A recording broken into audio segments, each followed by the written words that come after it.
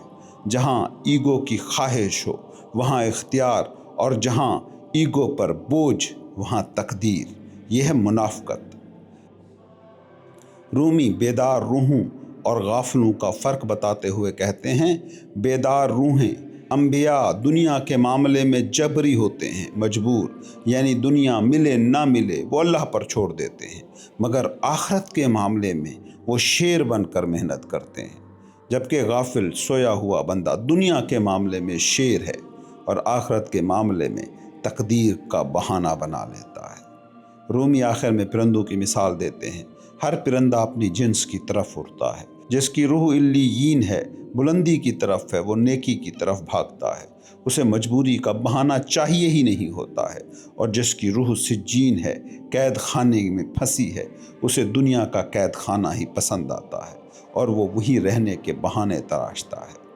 رومی کی آج کی ایپیسوڈ میں شامل یہ اشعار ہمیں زندگی گزارنے کے لیے 4 بنیادی پرنسپل دے رہے ہیں۔ پہلا، ہیوملٹی، عاجزی۔ انسان کو یاد رکھنا چاہیے کہ اس کی سانسیں اس کا وجود ادھار کا ہے۔ تم تصویر ہو، مصور نہیں ہو۔ جب تم کنٹرول کرنے کی کوشش چھوڑ دیتے ہو تو خود کو اس عظیم مصور کے حوالے کر دیتے ہو۔ تب تمہاری ساری ذہنی پریشانی، انزائٹی ختم ہو جاتی ہے۔ دوسرا، اختیار کا اعتراف۔ تم کٹھ پتلی نہیں ہو۔ تمہاری شرمندگی اور تمہارے اندر موجود ضمیر سب سے بڑا ثبوت ہے کہ تمہارے پاس اختیار ہے۔ تمہیں اپنی غلطی کا ملبہ تقدیر پر ڈالنے کی بجائے ذمہ داری کو قبول کرنا ہوگا۔ تیسرا، منافقت سے نجات۔ تمہیں اپنی زندگی سے سلیکٹیو جبر، سلیکٹیو ڈٹرمنزم ختم کرنا ہوگا۔ یہ نہیں ہو سکتا کہ پیسے کے لیے تم بھاگو اور خدا کے لیے تم لنگڑے ہو جاؤ۔ جس طرح دنیا کے لیے محنت ہے، اسی طرح اپنی روحانی زندگی، اپنی حقیقت تک پہنچنے کے لیے بھی محنت ہے۔ چوتھی چیز، درد کا احترام کرو۔ اپنی تکلیفوں سے بھاگو مت، انہیں نشے یا غفلت میں دباؤ مت۔ یہ درد تمہیں جگانے آیا ہے، جس کے پاس درد نہیں وہ سویا ہوا ہے۔ اپنے درد کو میڈیٹیشن میں بدل دو، یہ تمہیں کل سے، ہستی سے ملا دے گا۔ رومی آخر میں کہتے ہیں، یہ باتیں کبھی ختم ہوں گی نہیں، یہ بحثیں جاری رہیں گی، مگر عقل مند وہ ہے جو بحث کی بجائے سمجھ کا راستہ چنے۔ اگلی قسط میں رومی اس خشک فلسفے کو ایک انتہائی دلچسپ کہانی میں ڈھالیں گے، شیر اور خرگوش کی کہانی۔ یہ کہانی بتائے گی کہ عقل اور توکل کا صحیح توازن کیا ہے، اور ایک ننھا سا خرگوش کیسے طاقتور شیر کو ہرا سکتا ہے۔ تب تک کے لیے اپنے درد کی قدر کیجیے، اپنی شرمندگی کو توبہ بنائیے، اور یاد رکھنا، تم مجبور نہیں ہو اور مجبور ہو بھی، تم مختار کل نہیں ہو اور مختار ہو بھی۔ خاموشی بظاہر کچھ بولتی نظر نہیں آتی، مگر اس کے بطن میں طوفان پلتے ہیں۔ تاریخ کی گواہی یہی بتاتی ہے کہ انسانی زندگی میں آنے والے سارے باطنی انقلاب خاموشی کی کوکھ سے پھوٹے تھے۔ نبوت کے پیچھے غار ہرا کی خاموشی ہمیشہ کھڑی نظر آتی ہے۔ شاید یہی وجہ ہے کہ دنیا میں جب جب مذاہب کے نام پر کھلواڑ بھی کیا گیا، ڈونگی بابو نے لوگوں کی معصومیت کو اسی ٹول کے ذریعے بے وقوف بنانے کی کوشش کی۔ یہودی بادشاہ کا مکار وزیر بھی اسی گر کو آزما رہا تھا جب وہ خلوت نشین اور بالکل خاموش ہو گیا۔ جب بھی کسی مکار ذہن نے انسانیت کو تقسیم کرنے کا منصوبہ بنایا، اس نے شور شرابے سے نہیں بلکہ پر اسرار خاموشی سے کام لیا۔ ہم مثنوی کے جس موڑ پر کھڑے ہیں، وہاں ایک بہت بڑا نفسیاتی کھیل کھیلا جا رہا ہے۔ مکار وزیر جس نے مذہب کا لبادہ اوڑھ کر پہلے عیسائیوں کے عقائد میں زہر گھولا تھا، اب اپنے منصوبے کے آخری اور سب سے مہلک مرحلے میں داخل ہو چکا ہے۔ اس نے 40 دن سے خود کو غار میں بند کر رکھا ہے۔ باہر مریدوں کا ہجوم ہے، آنکھوں میں آنسو ہیں، دلوں میں تڑپ ہے، اور وہ دیواروں سے سر ٹکرا رہے ہیں کہ ہمارا رہنما، ہمارا مسیحا کہاں ہے؟ انسانی نفسیات کا یہ بہت نازک پہلو ہے کہ عدم موجودگی، ایبسنس، اکثر موجودگی، پریزنس سے زیادہ طاقتور ہو جاتی ہے۔ جو چیز نظر نہ آ رہی ہو، انسان اس کے بارے میں وہ کچھ بھی تصور کر لیتا ہے جو وہ نہیں ہوتی۔ وزیر اسی نفسیاتی خلا کو پر کرنے کے لیے اب وہ آخری وار کرنے جا رہا تھا جو آنے والی صدیوں کو لہو رنگ کر دے گا۔ یہ وار تلوار کا نہیں، یہ وار ایک وصیت کا ہے، ایک ایسی ہدایت کا ہے جو بظاہر نجات کا رستہ ہے مگر حقیقت میں تباہی کا گڑھا۔ غار کا دروازہ بند ہے، لیکن آج اس بند دروازے کے پیچھے سے آواز آئی ہے۔ یہ زندگی کی امید نہیں بلکہ ایک ایسی جدائی کا اعلان ہے جو عقلوں کو دنگ اور جذبوں کو جنون میں بدل دے گا۔ رومی ہمیں دکھا رہے ہیں کہ جب انا مذہب کے لبادے کو اوڑھتی ہے تو وہ کس طرح اپنے پیروکاروں کو ذہنی غلامی کی ایسی دلدل میں دھکیل دیتی ہے جہاں سے واپسی کا کوئی راستہ نہیں۔ آئیے سنتے ہیں آج کی ایپیسوڈ میں شامل مثنوی کے اشعار، اور ساتھ ساتھ ہر شعر کی تشریح بھی کرتے جاتے ہیں۔ وزیر نے اندر سے اپنی خلوت گاہ سے آواز دی، اے مریدو، میری طرف سے یہ بات جان لو۔ یہاں لفظ اندرون پر غور کیجیے۔ وزیر باہر آ کر بات نہیں کر رہا، وہ چھپ کر آواز دے رہا ہے۔ یہ ہر دور کے اس شاطر لیڈر کا طریقہ واردات ہے جو خود کو ایک غیبی اور پراسرار حالے میں چھپا لیتا ہے۔ جب آپ سامنے ہوتے ہیں تو آپ ایک انسان ہوتے ہیں۔ آپ کی حرکات و سکنات دیکھی جا سکتی ہیں، آپ کی آنکھوں کا جھوٹ پڑھا جا سکتا ہے، مگر جب آواز کسی پردے کے پیچھے سے، کسی غار کے اندر سے یا کسی اونچے مینار سے آتی ہے تو وہ انسانی آواز نہیں رہتی، سننے والے اسے آسمانی آواز سمجھنے لگتے ہیں۔ وزیر جانتا ہے کہ اب اس کا منصوبہ دلیل اور منطق کی دنیا سے نکل کر عقیدے اور اندھی تقلید کی دنیا میں داخل ہو چکا ہے۔ اس نے مریدوں کو مخاطب کیا کہ میری طرف سے یہ جان لو۔ یہ ایک حتمی اعلان ہے، یہ کسی مکالمے کی دعوت نہیں ہے۔ جدید دور میں بھی آپ دیکھیں گے کہ جو نظام لوگوں کو کنٹرول کرنا چاہتے ہیں وہ شفافیت، ٹرانسپیرنسی سے ڈرتے ہیں۔ وہ بند کمروں میں فیصلے کرتے ہیں اور عوام تک صرف ایک نوٹیفیکیشن پہنچتا ہے۔ تم اپنے معاشروں میں ایسے ڈھونگی بابوں کو دیکھ سکتے ہو جنہوں نے چپ کے روزے رکھ رکھے ہیں، نادان مرید اس بات پر اپنے پیروں کے قصے پڑھتے ملیں گے کہ اتنے سالوں سے ہمارے مرشد نے کلام تک نہیں کیا۔ یہ وزیر بھی یہی کر رہا تھا۔ وہ اپنی ذات کو غیب کے پردے میں چھپا کر اپنی اتھارٹی کو کئی گنا بڑھا رہا ہے۔ وہ مرید جو پہلے اس سے بحث کر سکتے تھے اب اس کی صرف آواز سن کر لرز رہے ہیں۔ یہ آواز اب ایک حکم بن چکی ہے، اور اس حکم کی بنیاد کیا ہے؟ اگلا شعر اس راز سے پردہ اٹھاتا ہے کہ مجھے عیسیٰ علیہ السلام نے یہ پیغام بھیجا ہے کہ اب تمام دوستوں، رشتہ داروں اور مریدوں سے بالکل الگ ہو جاؤ۔ غور کیجئے، وزیر نے اپنی بات منوانے کے لیے اپنی عقل یا حکمت کا حوالہ نہیں دیا، بلکہ سیدھا عیسیٰ کا نام استعمال کیا۔ یہ مذہبی ہیرا پھیری، ریلیجیس مینیپولیشن کی معراج ہے۔ جب کوئی شخص اپنی ذاتی خواہش یا سیاسی ایجنڈے کو خدا یا پیغمبر کا حکم بنا کر پیش کرتا ہے تو وہ انسان کے کریٹیکل تھنکنگ کے سوئچ کو آف کر دیتا ہے۔ ایک عام مرید جو پہلے ہی وزیر کی عقیدت میں گرفتار ہے، جب یہ سنتا ہے عیسیٰ کا پیغام ہے تو اس کے اندر سوال اٹھانے کی جرت ختم ہو جاتی ہے۔ وہ سوچتا ہے کہ اگر میں نے وزیر کی بات رد کی تو گویا میں نے عیسیٰ کو رد کیا۔ وزیر دراصل پراکسی اتھارٹی استعمال کر رہا ہے۔ وہ کہہ رہا ہے کہ میں تو کچھ نہیں، میں تو بس ایک پیغام رساں ہوں، حالانکہ اصل ڈوریاں وہی ہلا رہا ہے۔ اور پیغام کیا ہے؟ سب سے کٹ جاؤ۔ انسان ایک سماجی جانور ہے۔ اس کی بقا، اس کی ذہنی صحت، اس کا روحانی توازن دوسروں کے ساتھ جڑنے میں ہے، مگر وزیر یہاں تنہائی کا حکم دے رہا ہے۔ کیوں؟ کیونکہ ایک تنہا انسان کو برین واش کرنا سب سے آسان ہوتا ہے۔ جب آپ دوستوں عزیزوں سے کٹ جاتے ہیں، جب آپ اپنے خاندان اور رفقا سے الگ ہو جاتے ہیں تو آپ کے پاس حقیقت کو پرکھنے، ریئلٹی چیک کا کوئی ذریعہ نہیں رہتا۔ کلٹ کی دنیا میں اسے سوشل آئسولیشن کہتے ہیں۔ وزیر چاہتا ہے کہ اس کے مرید دنیا سے کٹ جائیں تاکہ ان کے ذہنوں میں صرف وہی زہر رہے جو وزیر نے بھرا ہے۔ یہ تنہائی خدا سے جڑنے کے لیے نہیں، بلکہ تنقیدی شعور کو مارنے کے لیے ہے۔ اگلا شعر سنیے۔ اپنا منہ دیوار کی طرف کر لو اور اکیلے بیٹھ جاؤ، بلکہ اپنے وجود سے بھی خلوت اختیار کر لو، یعنی خود کو بھی بھول جاؤ۔ یہ شعر بظاہر بہت صوفیانہ لگتا ہے، جیسے نفس کشی کی تعلیم دی جا رہی ہو، مگر اس کے پیچھے خوفناک نفسیاتی جال ہے۔ دیوار کی طرف منہ کرنا ایک بہت گہری علامت ہے۔ دیوار بصارت کو روکتی ہے، دیوار آگے بڑھنے سے روکتی ہے، دیوار افق چھپا لیتی ہے۔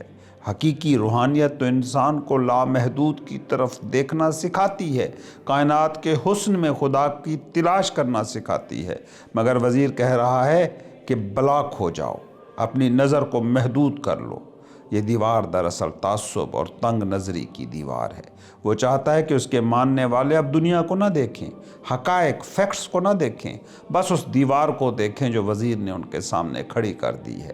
اور اگلا مصرع تو ظلم کی انتہا ہے۔ اپنے وجود سے بھی خلوت گزین ہو جاؤ، یعنی اپنی ذات، اپنی شناخت، اپنی عقل، اپنے ضمیر کو بھی سلا دو۔ یہ ڈی پرسنلائزیشن ہے۔ جدید نفسیات بتاتی ہے کہ جب انسان کو اپنی ذات سے بیگانہ کر دیا جائے تو وہ ایک روبوٹ بن جاتا ہے۔ وزیر مریدوں کو روبوٹ بنا رہا ہے تاکہ کل کو وہ ان سے جو چاہے کروا سکے، چاہے وہ قتل و غارت ہی کیوں نہ ہو۔ وہ فنا فی الشیخ کے خوبصورت تصور کو فنا فی الشیطان میں بدل رہا ہے۔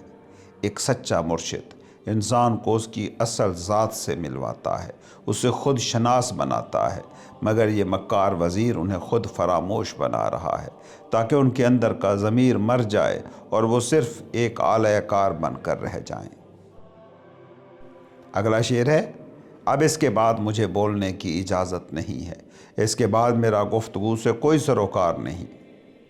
خاموشی گفتگو سے زیادہ خطرناک ہتھیار ہو سکتی ہے۔ وزیر نے بولنے کی اجازت نہیں کہہ کر خود کو احتساب سے بری و ذمہ کر لیا۔ جب تک انسان بولتا ہے اس کے الفاظ کا تجزیہ کیا جا سکتا ہے، اس کی دلیل کو چیلنج کیا جا سکتا ہے، اس کے اندر موجود تضادات کو پکڑے جانے کا امکان ہوتا ہے، مگر جب وہ خاموش ہو جائے اور کہے کہ اوپر سے آرڈر ہے کہ خاموش رہو، تو اب آپ اس سے کیا سوال کریں گے؟ یہ خاموشی ایک مقدس ڈھال ہے۔ وزیر جانتا ہے کہ اس نے جو 12 مختلف کتابیں لکھی ہیں، سکرولز ان کو تھمائے ہیں، اگر وہ زندہ رہا اور بولتا رہا تو کبھی نہ کبھی سچ اگل دے گا، یا کوئی مرید سوال پوچھ لے گا کہ حضرت فلاں کتاب میں تو یہ لکھا ہے، اب آپ یہ کہہ رہے ہیں۔ اس رسک کو ختم کرنے کے لیے اس نے خاموشی کا روزہ رکھ لیا۔ یہ جدید دور کے ان لیڈروں جیسا رویہ ہے جو پریس کانفرنس نہیں کرتے، جو عوام کے سوالوں کا جواب نہیں دیتے، بلکہ صرف یک طرفہ خطاب کرتے ہیں اور پھر غائب ہو جاتے ہیں۔ گفتگو سے سروکار نہ ہونا دراصل جواب دہی سے فرار ہے۔ رومی بتا رہے ہیں کہ ابلاغ کا دروازہ بند کرنا دراصل عقل کا دروازہ بند کرنے کی سازش ہے۔ جہاں مکالمہ ختم ہوتا ہے وہیں سے تشدد اور انتہا پسندی کا آغاز ہوتا ہے۔ وزیر نے خاموشی اختیار کر کے اپنے مریدوں کے لیے مکالمے کا راستہ ہمیشہ کے لیے بند کر دیا۔ اگلا شعر سنیے۔ الوداع اے دوستو، سمجھو میں مر چکا ہوں، میں نے اپنا سامان، اپنی روح چوتھے آسمان پر پہنچا دیا ہے۔ اب ڈرامہ اپنے عروج پر ہے۔ میں مر چکا ہوں، یہ جسمانی موت کا اعلان نہیں بلکہ ایک سماجی موت، سوشل ڈیتھ کا ڈرامہ ہے۔ جب لیڈر کہتا ہے میں مر گیا تو مریدوں پر یتیمی کی کیفیت طاری ہو جاتی ہے، وہ جذباتی طور پر غیر محفوظ ہو جاتے ہیں، اور اس حالت میں وہ ہر اس بات کو ماننے کے لیے تیار ہو جاتے ہیں جو ان کے رہنما کی آخری نشانی ہو۔ وزیر اپنے جیتے جی اپنا اساطیری کردار تخلیق کر رہا ہے، اور پھر دعویٰ دیکھیے، میں چوتھے آسمان پر چلا گیا ہوں۔ اسلام اور صوفیانہ روایات میں چوتھا آسمان حضرت عیسیٰ علیہ السلام کا مقام مانا جاتا ہے۔ فلکیات میں یہ سورج کا مقام ہے، یہ نور اور بلندی کا استعارہ ہے۔ وزیر یہ کہہ کر دراصل یہ دعویٰ کر رہا ہے کہ میں اگرچہ جسمانی طور پر یہاں غار میں ہوں، مگر میرا مقام عیسیٰ کے برابر ہے۔ میں اس زمین کا باسی نہیں رہا، میں آسمانی مخلوق بن گیا ہوں۔ یہ روحانی تکبر کی انتہا ہے۔ وہ خود کو مقدس ترین ہستی بنا کر پیش کر رہا ہے تاکہ اس کے بعد اس کے دیے ہوئے احکامات بھی آسمانی صحیفے کا درجہ اختیار کر لیں۔ یہ وہی نفسیات ہے جو آج کل کے پیروں اور گروؤں میں نظر آتی ہے، جو اپنے پیروکاروں کو یقین دلا دیتے ہیں کہ وہ عام انسان نہیں ہیں، ان کا کنیکشن ڈائریکٹ اوپر والوں سے ہے، اس لیے ان کے کسی عمل پر سوال نہیں اٹھایا جا سکتا۔ اگلا شعر ہے۔ تاکہ میں اس آتشی آسمان کے نیچے لکڑی کی طرح رنج اور ہلاکت کی آگ میں نہ جلوں، اب اس کے بعد میں چوتھے آسمان کی بلندی پر عیسیٰ علیہ السلام کے پہلو میں بیٹھوں گا۔ ان اشعار میں وزیر کا فلسفہ فرار بہت واضح ہے۔ وہ دنیا کو چرخ ناری یعنی آگ برساتا ہوا آسمان کہہ رہا ہے، اور انسانوں کو حطب یعنی ایندھن۔ یہ بات اپنی جگہ سچ ہے کہ یہ مادی دنیا خواہشات، جنگوں، حسد اور دکھوں کی ایک بھٹی ہے۔ رومی اکثر دنیا کو قید خانہ اور بھٹی کہتے ہیں، لیکن فرق یہ ہے کہ ایک سچا مرد مومن، ایک سچا صوفی اس آگ کو بجھانے کے لیے اس کے بیچ میں کودتا ہے اور ابراہیم کی طرح آگ کو گلزار بناتا ہے۔ مگر یہ مکار وزیر کیا کہہ رہا ہے؟ وہ کہہ رہا ہے کہ میں تو اوپر جا رہا ہوں تاکہ میں نہ جلوں۔ یہ خود غرضی ہے۔ وہ قوم کو آگ میں جھونک کر خود آسمانوں کی ٹھنڈک میں عافیت ڈھونڈ رہا ہے۔ وہ لیڈر جو عوام کو مصیبت میں چھوڑ کر خود سیف زون میں چلا جائے، وہ اس وزیر جیسا ہی ہوتا ہے۔ وہ دعویٰ کر رہا ہے کہ وہ عیسیٰ کے پہلو میں بیٹھے گا۔ عیسیٰ جو زمین پر دکھیاروں کا مسیحا بن کر آئے، ان کے نام کو استعمال کر کے یہ وزیر لوگوں کو دکھوں کے جہنم میں دھکیل رہا ہے۔ یہی تضاد رومی ہمیں دکھانا چاہ رہے ہیں کہ دیکھو کیسے ایک شیطان فرشتوں کی زبان بولتا ہے، کیسے ایک آگ لگانے والا آگ سے بچنے کی دعائیں مانگتا ہے۔ یہ وہ منافقت ہے جو مذہبی لبادے میں سب سے زیادہ خطرناک ہو جاتی ہے۔ اور پھر جب اس نے یہ عمومی اعلان کر دیا، جب اس نے عوام الناس کو مایوسی اور یتیمی کے سمندر میں دھکیل دیا، تو اب اس نے اپنے اصل کھیل کا آغاز کیا۔ یہ کھیل تھا تقسیم در تقسیم کا۔ اب وہ ہجوم سے نہیں بلکہ خواص سے مخاطب ہونے لگا۔ اگلا شعر سنیے۔ پھر اس نے ان امیروں 12 سرداروں کو بلایا ایک ایک کر کے، اور ہر ایک سے تنہائی میں بات کی۔ یہ تھا سازش کا اگلا مرحلہ، 1 on 1 میٹنگ۔ ماسٹر مائنڈز جانتے ہیں کہ ہجوم کو جذبات سے بے وقوف بنایا جاتا ہے، مگر لیڈرز کی انا ایگو کو خریدا جاتا ہے۔ وزیر نے سب کو اکٹھے نہیں بلایا بلکہ ایک ایک کر کے اکیلے بلایا۔ کیوں؟ تاکہ وہ ہر ایک کو ایک ہی جھوٹ ایک خصوصی راز کے طور پر بیچ سکے۔ جب کسی انسان کو اکیلے میں بلا کر کہا جاتا ہے کہ یہ بات صرف تمہارے لیے ہے تو اس کی نفسیات بدل جاتی ہے، وہ خود کو خاص سمجھنے لگتا ہے۔ یہ خاص ہونے کا احساس انسان کو اندھا کر دیتا ہے۔ وزیر جانتا ہے کہ اگر وہ ان 12 کو اکٹھا بٹھا کر بات کرتا تو وہ ایک دوسرے کی طرف دیکھتے، شاید کوئی سوال اٹھا دیتا، لیکن تنہائی میں انسان کمزور ہوتا ہے اور سامنے والے کے دباؤ میں جلدی آ جاتا ہے۔ یہ وہی طریقہ ہے جو کارپوریٹ سیاست میں، محلاتی سازشوں میں اور ماڈرن پاور پولیٹکس میں استعمال ہوتا ہے۔ ڈیوائیڈ اینڈ رول کا آغاز ہمیشہ بند کمروں کی انفرادی ملاقاتوں سے ہوتا ہے۔ اگلا شعر ہے، اس نے ہر ایک سے کہا کہ عیسیٰ کے اس دین میں حق کا نائب اور میرا خلیفہ صرف تو ہے۔ یہ ہے وہ زہر جو وزیر نے ہر سردار کے کان میں اونڈیلا، صرف تم۔ اس نے ہر ایک کو یقین دلایا کہ باقی سب تو بس ایسے ہی ہیں، اصل وارث، اصل جانشینی اور عیسیٰ کا اصل نمائندہ صرف تو ہے۔ انسان کی سب سے بڑی کمزوری اس کی انا ہے۔ ہر انسان چاہتا ہے کہ وہ منتخب شدہ ہو، the chosen one۔ وزیر نے اسی کمزوری پر وار کیا۔ ذرا سوچیں، جب ایک کمرے سے ایک سردار یہ یقین لے کر نکلا کہ اگلا بادشاہ میں ہوں، اور پھر تھوڑی دیر بعد دوسرا سردار اسی یقین کے ساتھ نکلتا ہے، تو تصادم ناگزیر ہو جاتا ہے۔ وزیر نے خلافت، جو کہ ذمہ داری کا نام تھا، اسے استحقاق، انٹائٹلمنٹ اور طاقت بنا کر پیش کیا۔ اس نے مذہب کو پاور پالیٹکس میں بدل دیا۔ اس نے ہر سردار کو حق کا نائب ہونے کا سرٹیفکیٹ دے دیا۔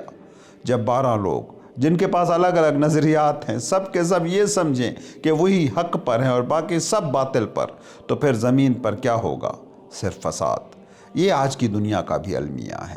ہر فرقہ، ہر گروہ، ہر جماعت اسی زوم میں مبتلا ہے کہ نائب حق صرف وہ ہے، باقی سب گمراہ ہیں۔ یہ سوچ وزیر کی دی ہوئی اسی گھٹی کا نتیجہ ہے جو صدیوں پہلے اس نے ان امیروں کو پلائی تھی۔ اگلا شعر ہے، اور باقی جو دوسرے امراء ہیں وہ تیرے تابع ہیں۔ عیسیٰ نے ان تمام کو تیرا پیروکار بنا دیا ہے۔ صرف خلیفہ بنانے پر اکتفا نہیں کر رہا، بلکہ اس نے ہر سردار کو یہ اتھارٹی بھی دے دی کہ باقی سب تمہارے ماتحت ہیں۔ یہ وہ ایبسولوٹ پاور کا نشہ۔ اس نے کہا، یہ میرا فیصلہ نہیں، یہ عیسیٰ کا فیصلہ ہے۔ دوبارہ مذہب کا کارڈ۔ جب آپ کسی کو بتاتے ہیں کہ تمہارے مخالفین کو خدا نے تمہارا غلام بنا دیا ہے، تو آپ اس کے اندر ایک فرعون پیدا کر رہے ہوتے ہیں۔ وزیر ہر سردار کو فرعون بنا رہا تھا۔ وہ جانتا تھا کہ کوئی بھی سردار دوسرے کی ماتحتی قبول نہیں کرے گا۔ جب ایک شخص جو خود کو بادشاہ سمجھ رہا، اسے پتہ چلے کہ دوسرا بھی بادشاہی ہی کا دعوے دار ہے، تو اس کے اندر حسد اور عداوت کی آگ بھڑکے گی ہی بھڑکے گی۔ وزیر نے جان بوجھ کر ہیرارکی کو کنفیوز کیا۔ اس نے ایسا ڈھانچہ بنایا جو گرنے کے لیے ہی ڈیزائن کیا گیا تھا۔ یہ اسٹرکچرل کیوس تھا۔ جدید اداروں اور معاشروں میں بھی جب اختیارات کی تقسیم واضح نہ ہو اور ہر شخص کو باس بننے کا خواب دکھایا جائے تو وہ ادارہ تباہ ہو جاتا ہے۔ وزیر پوری عیسائی قوم کو ایک ایسے ہی تباہ کن ڈھانچے میں ڈھالنے کی کوششیں کر رہا تھا۔ اگلا شعر ہے، ہر وہ امیر جو تیری اطاعت سے گردن کھینچے اسے پکڑ لے، یا تو اسے جان سے مار دے یا پھر اسے قیدی کر لے۔ اب بات صرف عقیدے تک نہیں رہی، تھیوریٹیکل نہیں رہی، بات تلوار تک آ گئی۔ یہ انتہا پسندی کا اگلا مرحلہ ہے۔ جو تمہاری بات نہ مانے اسے مار دو۔ وزیر نے عدم برداشت کو قانونی حیثیت دے دی۔ اس نے ہر سردار کو جج، جیوری اور جلاد بنا دیا۔ غور کریں، مذہب جو زندگی کا احترام سکھاتا ہے، وزیر اس کے ذریعے قتل کا جواز فراہم کر رہا ہے۔ اس نے کہا، گردن کھینچنا یعنی اختلاف کرنا۔ وزیر کے نزدیک اختلاف کی سزا موت ہے۔ یہ ہے فاشزم کی بنیاد۔ جب ایک گروہ یہ طے کر لے کہ سچ صرف ہمارے پاس ہے اور جو ہم سے متفق نہیں ہے وہ واجب القتل ہے یا واجب القید ہے، تب معاشرہ جہنم بن کر رہتا ہے۔ وزیر نے ان سرداروں کے ہاتھوں میں صرف کتاب نہیں دی، بلکہ اس کتاب کے ساتھ خنجر بھی تھما دیا۔ اس نے انہیں سکھایا کہ طاقت کے زور پر عقیدہ بنوایا جاتا ہے، یہ وہ خطرناک نظریہ ہے جس نے تاریخ میں کروڑوں انسان کا خون بہایا ہے۔ رومی ہمیں خبردار کر رہے ہیں کہ جب حق کے دعوے داروں کے ہاتھ میں تشدد کے ٹول آ جائیں تو سمجھ جانا وزیر کی تعلیم ہے، عیسیٰ کی نہیں۔ اگلا شعر ہے، لیکن جب تک میں زندہ ہوں یہ بات کسی سے مت کہنا، جب تک میں مر نہ جاؤں اس ریاست یعنی اس سرداری کی طلب مت کرنا۔ سوچئے یہ شرط کیوں رکھی؟ رازداری، سیکریسی، آخر کیوں؟ وزیر ہوشیار ہے، وہ جانتا ہے کہ اگر اس کی زندگی میں دو سردار آپس میں لڑ پڑے یا بات کر لی تو پول کھل جائے گا۔ اگر سردار اے نے سردار بی سے کہہ دیا کہ وزیر نے مجھے بادشاہ بنایا ہے تو سردار بی کہے گا ارے نہیں مجھے بنایا ہے، اور پھر دونوں وزیر کے پاس جاتے کہ ماجرا کیا ہے۔ وزیر اس کراس چیکنگ سے ڈرتا ہے۔ جھوٹ صرف اندھیرے اور تنہائی میں پنپتا ہے، روشنی اور رابطے میں مر جاتا ہے۔ اس لیے اس نے حکم دیا کہ چپ رہنا۔ اس نے اسے ایک ٹائم بم بنا دیا، ایک ایسا بم جو اس کی موت کے فوراً بعد پھٹنا تھا۔ اس نے انہیں صبر کا درس نہیں دیا بلکہ سازش کا درس دیا۔ وہ چاہتا تھا کہ یہ نفرت ان کے دلوں میں پکتی رہے، لاوا ابلتا رہے، اور جو ہی اس کی آنکھ بند ہو یا آتش فشاں پھٹ پڑے۔ یہ جدید دور کے سلیپر سیلز کی طرح ہے جو وقت آنے پر متحرک ہوتے ہیں۔ وزیر نے اپنی زندگی کو ایک ڈھال بنا لیا تاکہ اس کی موت ایک قیامت بن جائے۔ یہ اس کی سیڈسٹک طبیعت کی عکاسی ہے کہ وہ اپنی تباہی کے منصوبے کو مکمل ہوتا ہوا دیکھنے کے لیے زمین تیار کر رہا ہے۔ اگلا شعر ہے، جب تک میں مر نہ جاؤں اس راز کو ظاہر نہ کرنا اور بادشاہی اور غلبے کا دعویٰ مت کرنا۔ یہاں وزیر ان سرداروں کی گریڈ، لالچ کو مزید بھڑکا رہا ہے، انتظار خواہش کو بڑھاتا ہے۔ جب آپ کسی بچے کے سامنے کھلونا رکھ دیں اور کہیں کہ ابھی نہیں تھوڑی دیر بعد ملے گا تو اس کی بے چینی بڑھ جاتی ہے۔ وزیر ان سرداروں کی پیاس بڑھا رہا ہے، وہ انہیں ذہنی طور پر اقتدار کے تخت پر بٹھا چکا ہے، بس ظاہری اعلان باقی ہے۔ یہ نفسیاتی دباؤ، یہ سسپینس ان سرداروں کو نارمل انسان نہیں رہنے دے گا۔ وہ ہر وقت دوسرے سرداروں کو شک کی نگاہ سے دیکھتے رہیں گے۔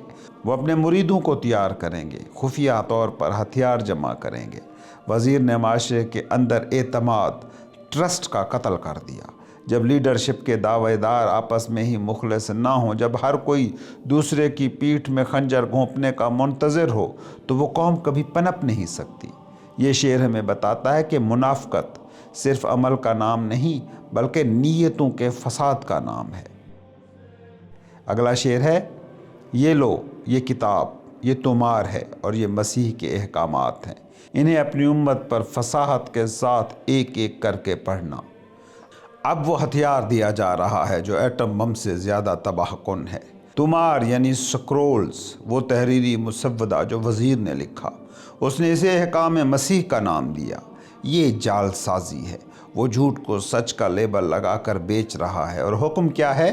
امت پر فصیح ہو کر پڑھنا، یعنی اپنی تقریر کے جادو سے، اپنے بیان کی طاقت سے لوگوں کو قائل کرنا۔